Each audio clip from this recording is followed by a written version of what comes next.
શ્રી ગણેશાય નમઃ. જય શ્રી કૃષ્ણ મિત્રો. આજે આપણે સરસ વાર્તા સાંભળીશું. માતા પાર્વતીના પ્રશ્નો, મનુષ્યના કર્મો. આ વાર્તા ખૂબ જ પ્રેરણાદાયક છે. તમે પૂરી ધ્યાનથી સાંભળજો.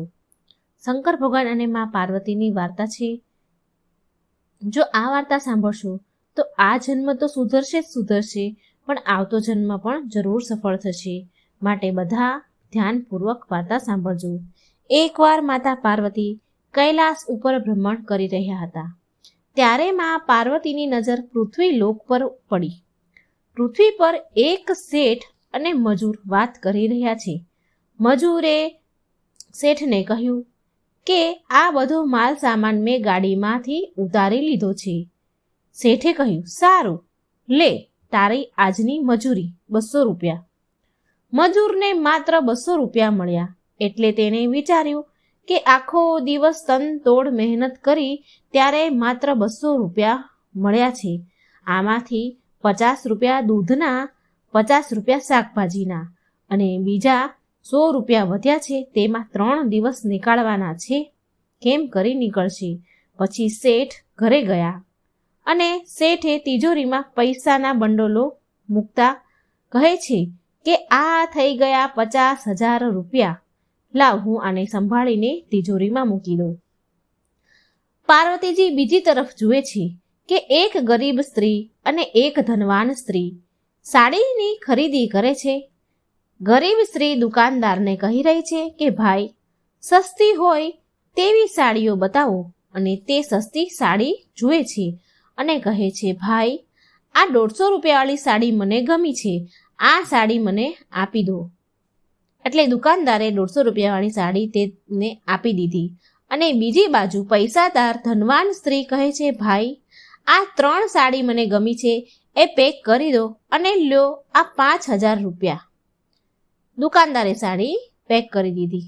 હવે માં પાર્વતી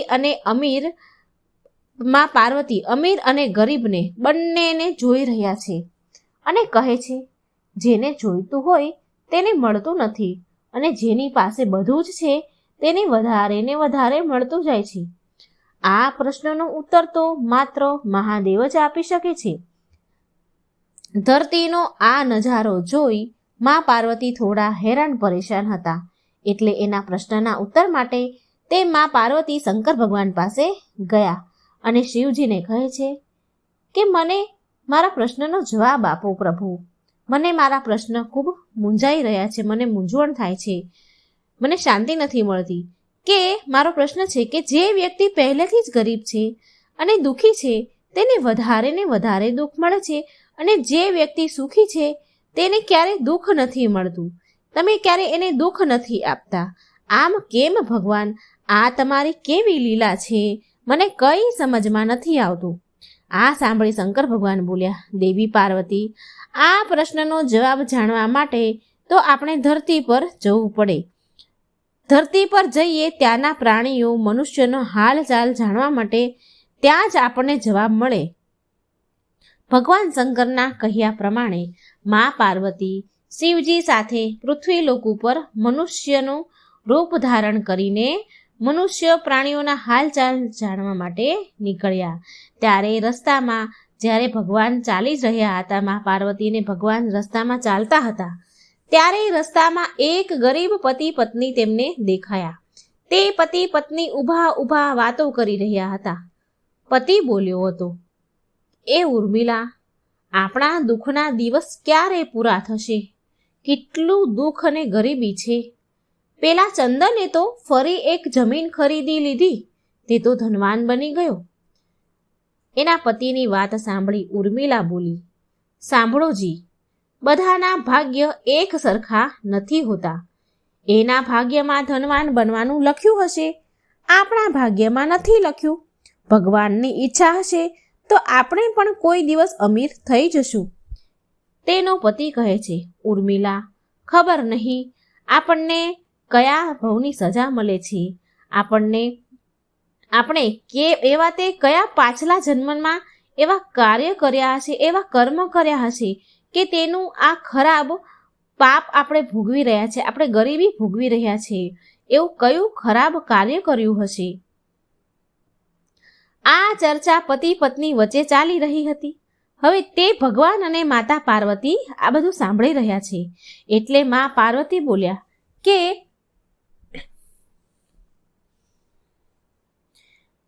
માં પાર્વતી ભોળાનાથને કહે છે કે ગરીબ પતિ પત્ની અમીર તમે બનાવી દો ને. તે કેટલા ગરીબ છે, કેટલા દુઃખી છે, તમે એને અમીર બનાવી દો. મારા કહેવાથી તમે આ લોકોને ધનવાન કરી દો, પૈસા કંઈ પણ આપી દો. મારાથી એની હાલત જોવાતી નથી. આ બિચારા કેટલા દુઃખી છે. મહાદેવ બોલ્યા, દેવી પાર્વતી, આ બંનેના ભાગ્યમાં અત્યારે અમીર બનવાનું લખ્યું જ નથી, તો એ અમીર કેવી રીતે બને? મા પાર્વતી બોલ્યા, મહાદેવ, આપણે તેને ધન આપીશું તો તેની ગરીબી દૂર થઈ જશે, તે અમીર બની જશે, સુખી થશે. તમે કૃપા કરીને એને ધન આપી દો ને, એનું દુઃખ મારાથી જોવાતું નથી. કૃપા કરી તેમની મદદ કરો પ્રભુ. મહાદેવ બોલ્યા કે દેવી પાર્વતી, હું તમારી ઈચ્છા અનુસાર તેમને ધન પ્રદાન કરી દઉં છું, પણ એ ધન એને મળશે કે નહીં એ તેના કર્મ પર નિર્ભર છે. પાર્વતીજીના કહેવાથી મહાદેવે સોનાની ભરેલી એક પોટલી રસ્તામાં મૂકી દીધી, જે રસ્તા ઉપર તે ચાલ્યા આવતા હતા. પોટલીથી થોડે દૂર ઉર્મિલાની નજર એક આંધળા માણસ પર પડી. ઉર્મિલા તેના પતિને આશ્વાસન આપતા સમજાવતા કહે છે એનો પતિ ગરીબીથી દુઃખી હતો, માટે ઉર્મિલા તેના પતિને સમજાવે છે, સાંભળો જી, આપણે તો માત્ર ગરીબ જ છીએ એટલે દુઃખી છીએ, પણ જુઓ તમે, પેલો સામે એક માણસ જાય છે, તે નેત્રહીન છે. એક વાત નથી સમજાતી કે આ નેત્રહીન આંધળા લોકો કેવી રીતે જીવન જીવતા હશે.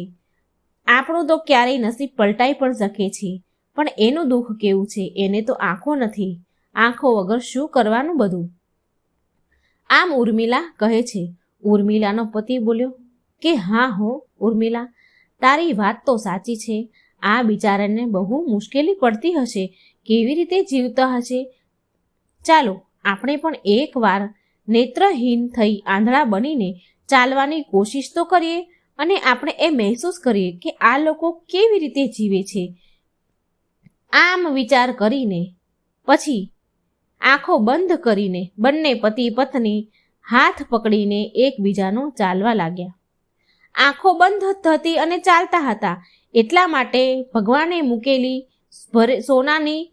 સોના ભરેલી પોટલી એમને દેખાઈ નહીં અને રસ્તામાં જ બાજુમાં પડી રહી, અને એ બંને પોટલીની બાજુમાંથી નજીકથી જ નીકળી ગયા.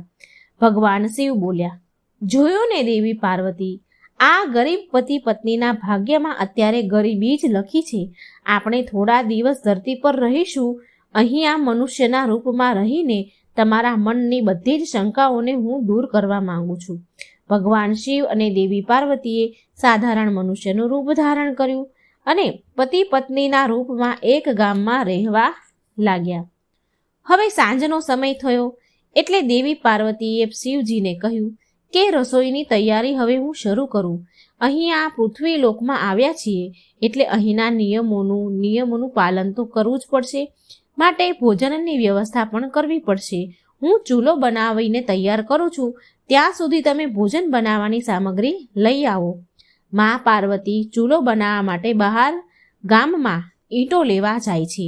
મા પાર્વતી કહે છે કે મારે ચૂલો બનાવવાની જરૂર છે, તો અહીં એક તૂટેલું મકાન છે, તેની તૂટેલી દિવાલ છે, એમાંથી ઈંટો લઈ લઉં, એનાથી મારો ચૂલો બનશે. મા પાર્વતીએ તે તૂટેલા મકાનમાંથી ઈંટો લઈ લીધી અને પછી ઘરે જઈને સરસ મજાનો ચૂલો બનાવી દીધો. પછી મહાદેવની વાટ જોઈને બેઠા હતા.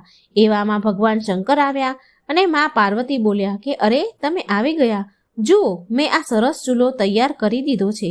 અરે તમે તો કંઈ લઈને કેમ નથી આવ્યા? તમે તો ખાલી હાથે આવ્યા છો સ્વામી, હવે ભોજન કેવી રીતે બનશે?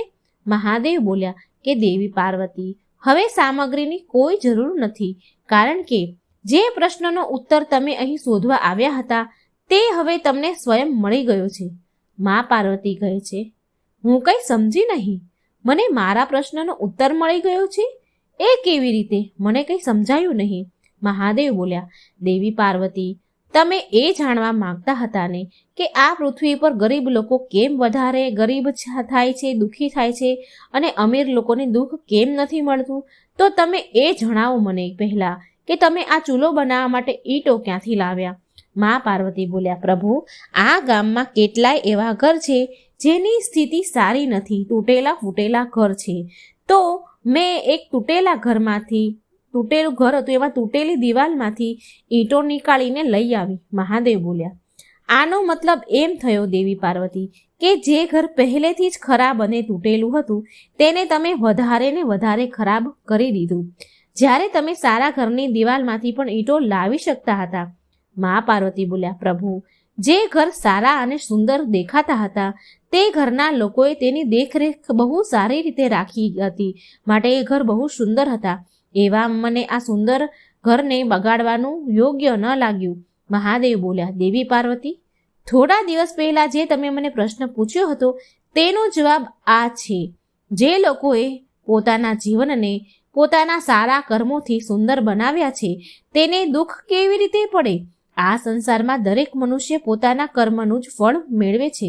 બધાની પાસે બધું જ નથી હોતું. મનુષ્યના પાછલા જન્મનું કર્મ એમને આ જન્મમાં ભોગવવું પડે છે, અને જે તેના આ જન્મ અને આવનારા જન્મને સુખી બનાવવા માંગે છે તો તેમને પુણ્ય, દાન, ધર્મના કામ કરવા જોઈએ. એવા કામને કરતા રહેવું જોઈએ, સારા કર્મ કરતા રહેવું જોઈએ. ભગવાન શંકર પાર્વતીજીને કહી રહ્યા છે કે તમને યાદ છે તે દિવસે તમે એક નેત્રહીન વ્યક્તિને ચાલતા જતા જોયો હતો? મા પાર્વતી બોલ્યા, હા સ્વામી, મને યાદ છે. મહાદેવ બોલ્યા, જુઓ દેવી પાર્વતી, તેની પાસે ધન, દોલત, એશો આરામની કોઈ કમી નથી, પણ તેની આંખોનો ઈલાજ થઈ શકે તેમ નથી. આ તેના પાછલા જન્મના કર્મોનું ફળ ભોગવે છે. તે નેત્રહીન વ્યક્તિ એ એટલા માટે નેત્રહીન છે, તેને પાછલા જન્મમાં જાણી જોઈને એક નિર્દોષ વ્યક્તિની આંખો છીનવી લીધી હતી. આ માટે એ આ જન્મમાં નેત્રહીન બન્યો છે, અને એણે કઈ સારા પુણ્ય કામ કંઈ કર્યા હશે, માટે તેથી તે ધનવાન છે. મા પાર્વતીજી બોલ્યા કે એ બરાબર છે, ચાલો, પણ પેલા ગરીબ પતિ પત્ની સ્વામી? મહાદેવ બોલ્યા કે દેવી પાર્વતી, તે ગયા જન્મમાં પતિ પત્ની જે ગરીબ છે તે ગયા જન્મમાં ખૂબ એટલે અતિશય કંજૂસ શેઠ શેઠાણી હતા, જે ક્યારેય કોઈને દાન પુણ્ય કરતા નહીં, એક રૂપિયો પણ કોઈને દાન કરતા નહીં. માટે તેમને આ જન્મમાં ગરીબી અને દુઃખ મળ્યું છે. પણ જો તે સારા કર્મ કરે તો તેના આગળનું જીવન સુધરી શકે છે. આ પૃથ્વી પર કોઈ પણ મનુષ્ય સુખી નથી દેવી પાર્વતી. દરેક મનુષ્યને કોઈને કોઈ દુઃખ અને સમસ્યાઓ છે જ. મા પાર્વતી બોલ્યા, તમને જવાબ મળી ગયા કે આ પૃથ્વી પર મનુષ્યને સુખી થવા માટે સારા કર્મ કરવા જોઈએ. શંકર ભગવાન પાર્વતીજીને કહે છે કે હવે તો તમને જવાબ મળી ગયા ને? મા પાર્વતીજી બોલ્યા, હા પ્રભુ, મને ખબર પડી કે આ પૃથ્વી પર જો કોઈ મનુષ્યને સુખી થવું છે તો તેને સારા કર્મ કરવા પડશે, જેથી તેમના ગયા જન્મના કર્મનું ફળ ભોગવવું ન પડે.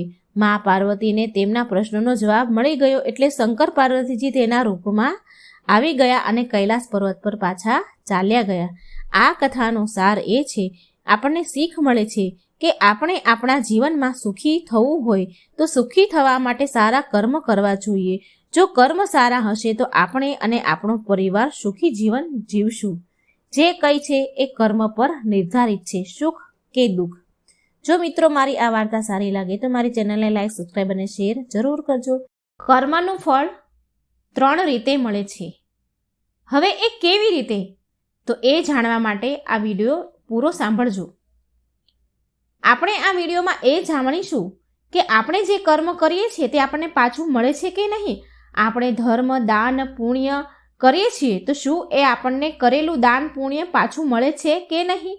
જે લોકો દાન, ધર્મ, પુણ્ય નથી કરતા તો તેવા લોકો સાથે શું થાય છે તો આ વાર્તા પૂરી સાંભળવા વિનંતી, કારણ કે પૂરી વાર્તા સાંભળવાથી સંપૂર્ણ જ્ઞાન સમજાય છે.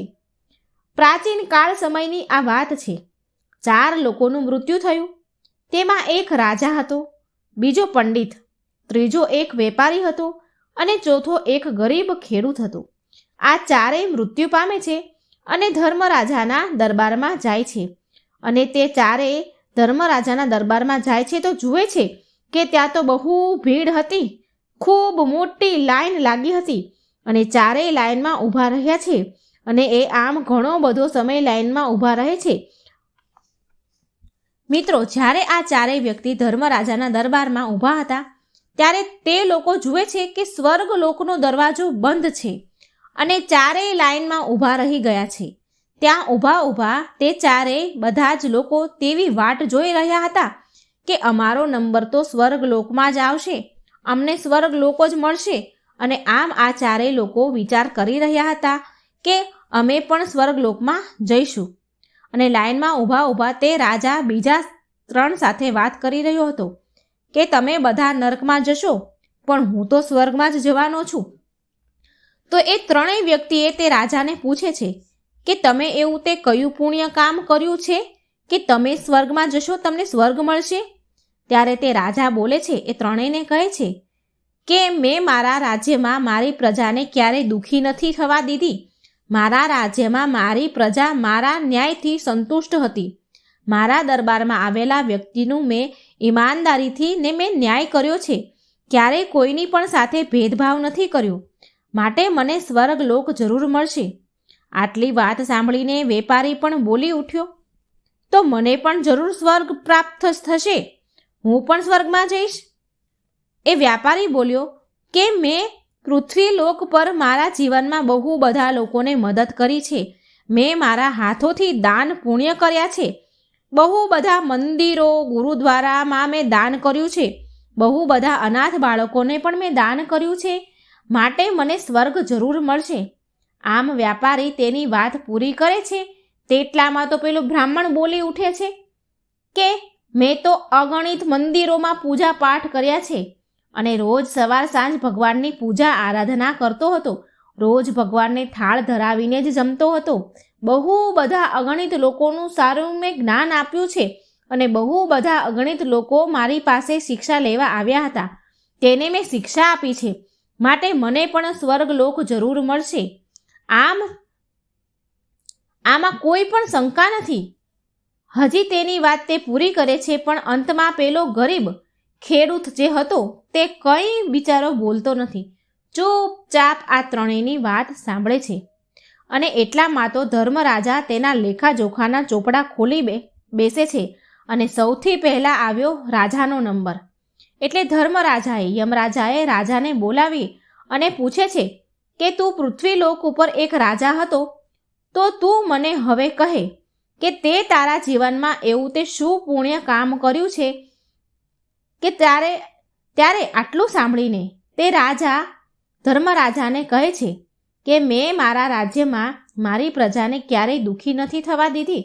મારા દરબારમાં જે પણ વ્યક્તિ ફરિયાદ લઈને આવ્યું હતું, જે પણ આવતું હતું, તેની સાથે મેં ક્યારેય ભેદભાવ નથી કર્યો. ભેદભાવ કર્યા વિના સાચી રીતે ઈમાનદારીથી મેં ન્યાય કર્યો છે. ધર્મરાજા તે રાજાની વાત સાંભળે છે અને પછી તેની પોથી જોવે છે. લેખાજોખાના ચોપડા જોવે છે.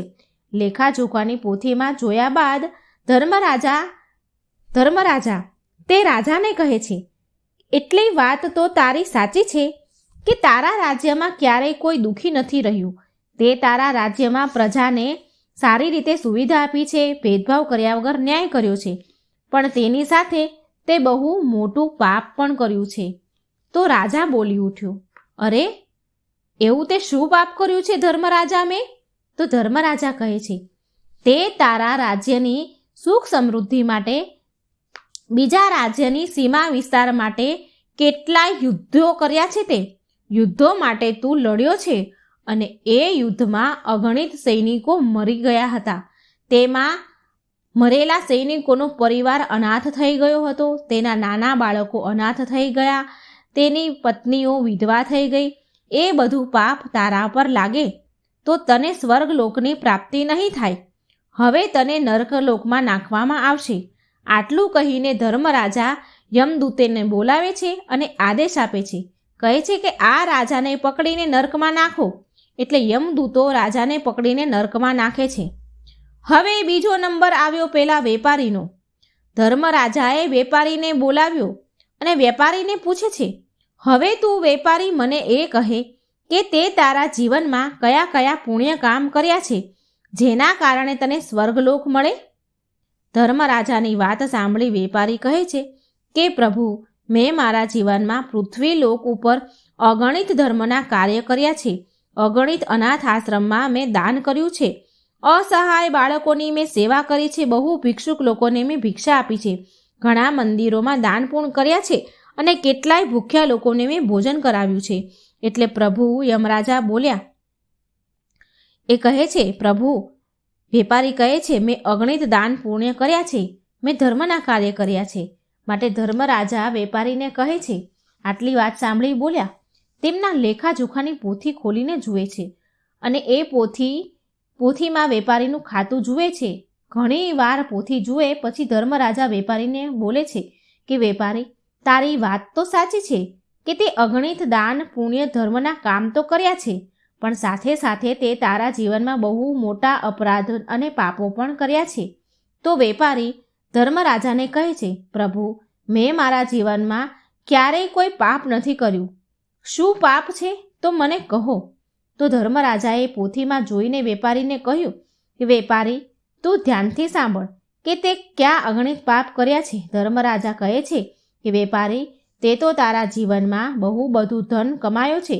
ધનને કમાવા માટે તે કેટલી વાર ન જાણે ખોટું બોલ્યો છે અને સાથે સાથે તે કેટલાય લોકોને દગો આપ્યો છે, છેતરપિંડી કરી છે અને કેટલી ચીજ વસ્તુની ભેળસેળ કરી મિલાવટ કરીને તે વસ્તુ વહેંચી છે અને તારી મિલાવટવાળી વસ્તુના ખાવાથી ન જાણે કેટલાય લોકોને અકાલ મૃત્યુ થયું છે. માટે તે પણ ઘનઘોર પાપ કર્યું છે.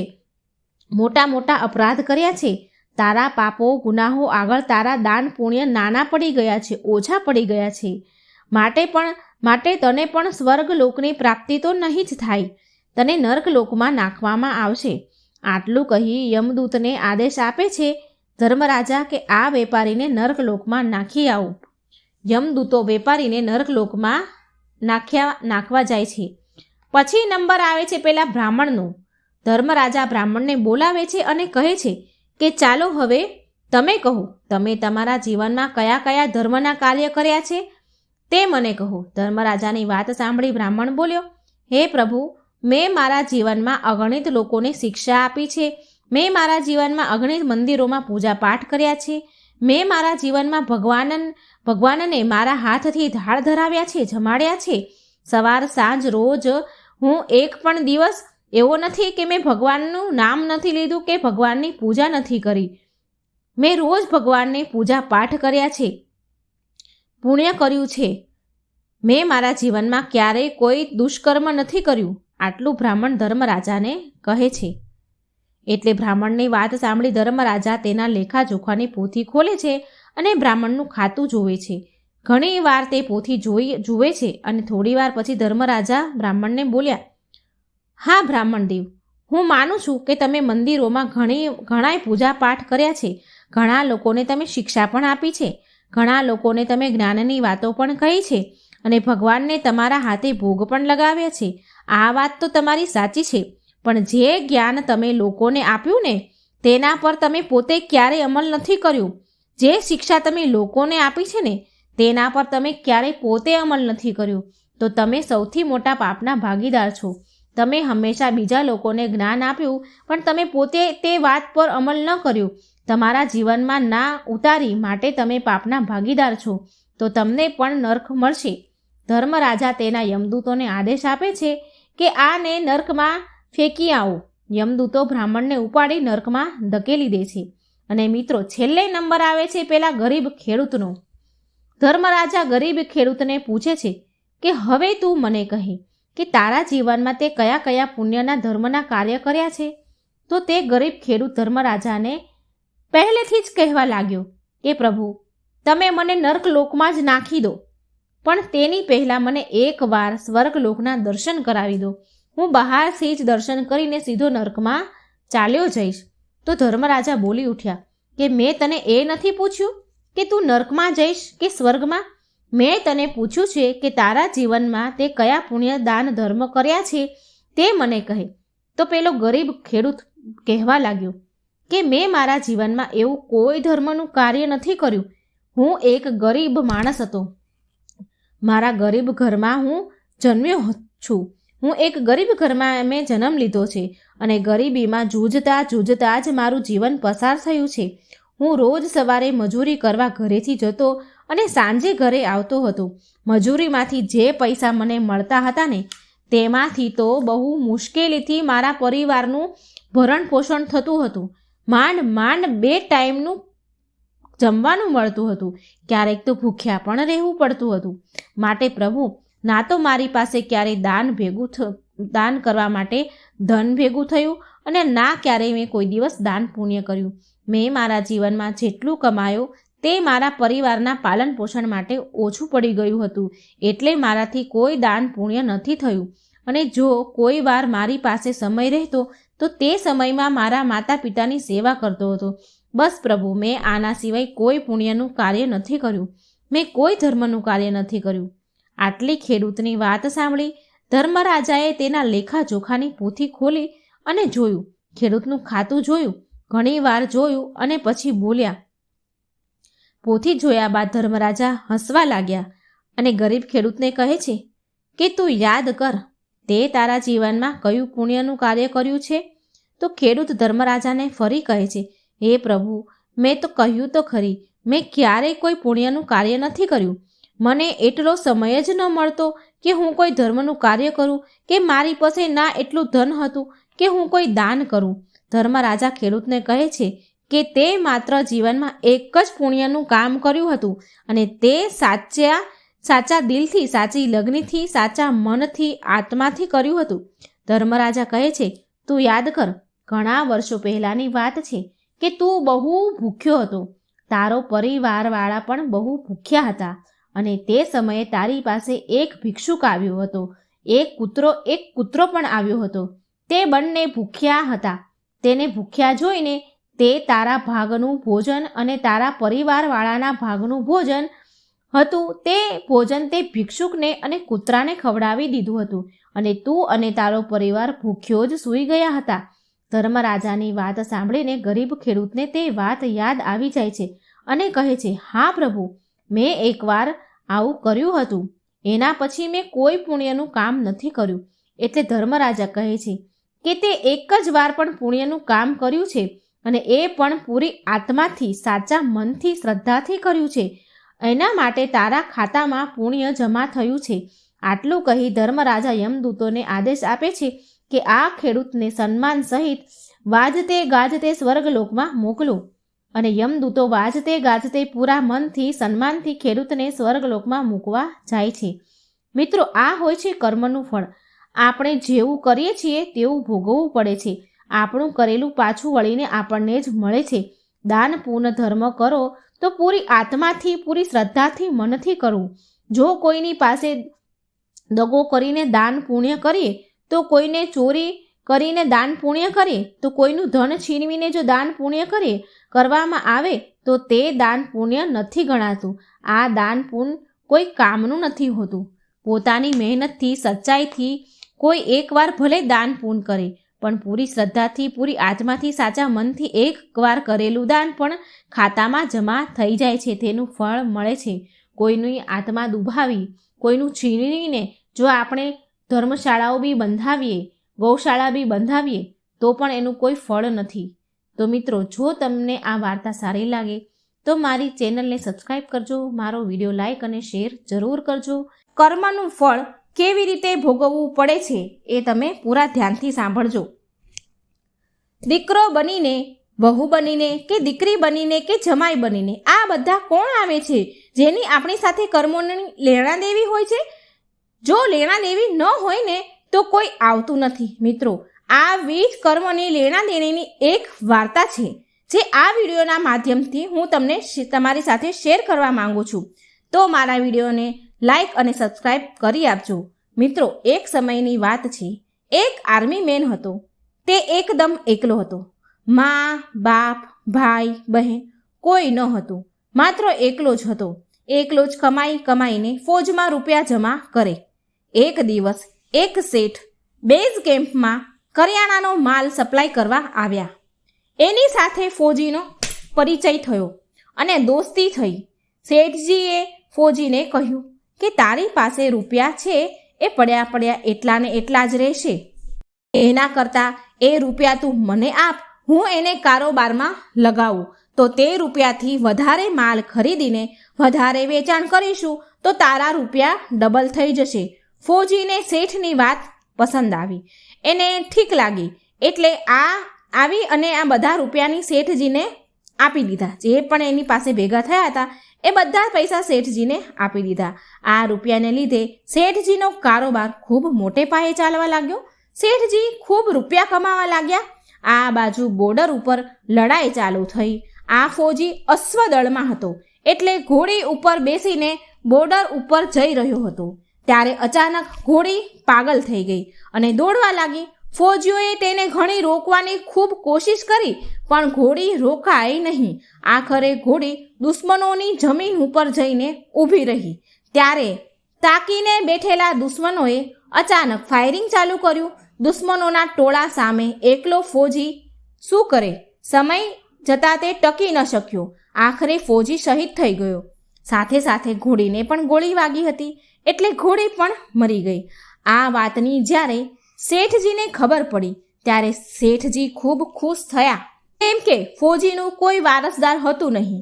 તેમણે એવું વિચાર્યું કે રૂપિયા કોને દેવાના, એટલે ફોજીના બધા રૂપિયા શેઠજીએ પોતે જ હડપ કરી લીધા, પોતે જ રાખ્યા. અને શેઠ તો મોજમાં આવી ગયા કેમ કે તેમને તો રૂપિયા પણ મળી ગયા અને કારોબાર પણ સારો ચાલવા લાગ્યો હતો.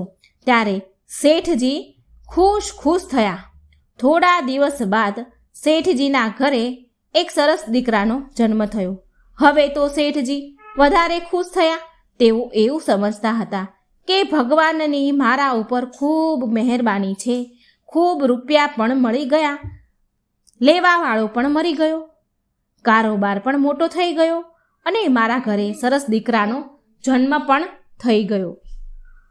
ધીરે ધીરે દીકરો મોટો થવા લાગ્યો. દીકરો ખૂબ સમજદાર હતો, ભણવામાં ખૂબ હોશિયાર હતો. શેઠજીએ તેને ખૂબ જ ભણાવ્યો. જ્યારે દીકરો ભણી ગણીને મોટો થઈ ગયો તો શેઠજીએ એમ વિચાર્યું કે દીકરો આ કારોબાર સંભાળી લેશે. હવે દીકરાના લગ્ન કરી દેવા જોઈએ માટે એક સ્વરૂપવાન સરસ સુંદર કન્યા સાથે દીકરાના લગ્ન કરાવ્યા.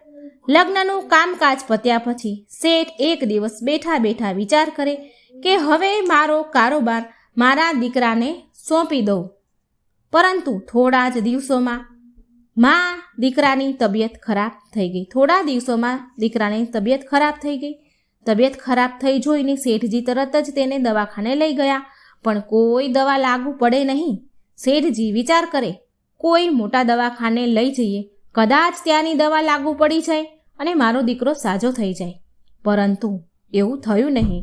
કોઈ પણ દવા લાગુ પડતી નથી અને બીમારી વધ્યા જ કરી. શેઠજીએ ખૂબ ખર્ચ કર્યો છતાંય દીકરો સાજો થતો નથી.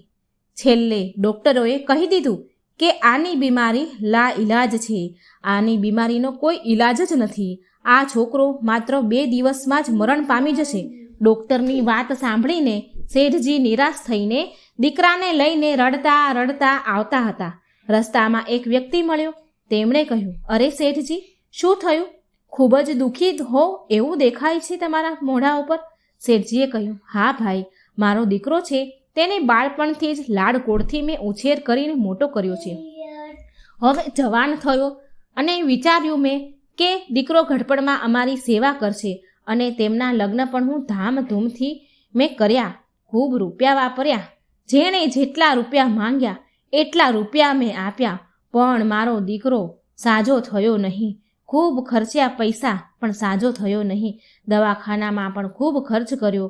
છેવટે ડૉક્ટરોએ કહી દીધું છે કે આની બીમારી લા ઈલાજ છે, આને હવે ઘરે લઈ જાઓ, 2 દિવસમાં આ દીકરો મરણ પામશે. ત્યારે પેલા વ્યક્તિએ કહ્યું, અરે શેઠજી, તમે શું કામ ચિંતા કરો છો? મારા પાડોશમાં એક વૈદ્યજી છે, તેઓ માત્ર 5 રૂપિયાની એક પડીકી આપે છે અને એ દવાથી મરણ પામેલા પણ ઉઠી જાય છે. એ પડીકીથી ગમે તેવા લોકો સાજા થઈ જાય છે. તે શેઠ જલ્દીથી વૈદ્યજી પાસે ગયો અને દવા લઈ આવ્યો. શેઠજી દોડતો 5 રૂપિયાની પડીકી લઈ આવ્યો અને દીકરાને એ પડીકીમાંથી દવા આપી. દીકરો આ દવા પી ગયો અને તરત જ છોકરો મરણ પામ્યો. દીકરાના મરણ થયા પછી શેઠજી કકળાટ કરી રહ્યા હતા, શેઠાણી પણ રડી રહ્યા હતા અને ઘરમાં નવી આવેલી વહુ પણ રડી રહી હતી. ત્યારે એક મહાત્મા એના દ્વાર પર આવ્યા અને તેમણે પૂછ્યું કે આ લોકો કેમ રડી રહ્યા છે? ત્યારે ગામના લોકો બોલ્યા, આ શેઠને એક જ જવાનો દીકરો હતો, એ પણ આજે મરી ગયો, એટલે બધા રડી રહ્યા છે, બધા દુઃખી છે. મહાત્માજી બોલ્યા, શેઠજી રોડો છો શું કામ? બોલ્યા, શેઠજી બોલ્યા, જેનો જવાન દીકરો મરી જાય તો સે એ રડે નહીં માણસ, તો શું કરે? મહાત્મા બોલ્યા, તે દિવસે તો તમે ખૂબ ખુશ હતા. શેઠજી બોલ્યા, કયા દિવસે મહાત્માજી? તો મહાત્માજી બોલ્યા, જ્યારે ફોજીએ તમને રૂપિયા આપ્યા હતા ત્યારે.